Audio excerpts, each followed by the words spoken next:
ರಾಜ್ಯ ಕಟ್ಟೋಕೆ ಯಾವ ಸೈನ್ಯನೂ ಬೇಕಾಗಿಲ್ಲ. ನನ್ನ ನೆರಳನ್ನೇ ನಾನು ಯಾವತ್ತೂ ನಂಬೋದಿಲ್ಲ.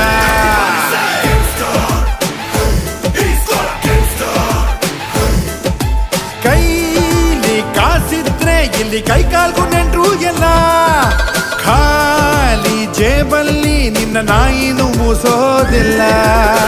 ಕಿಂಗು ನಂದೇ ರೂಲು, ನನಗೆ ಯಾರು ಬೇಕಾಗಿಲ್ಲ. ಕೈಯಲ್ಗನ್ನು ಇದ್ರೆ ಸಾಕು, ನಾನೇ ಗೌರ್ಮೆಂಟ್ ಇಲ್ಲಿ ಎಲ್ಲ. ಇಲ್ಲಿ ರಾಜನು ಮಂತ್ರಿನು ಸೈನ್ಯನು ನಾನೇ ಕಣೋ. आपका नाम क्या दादा?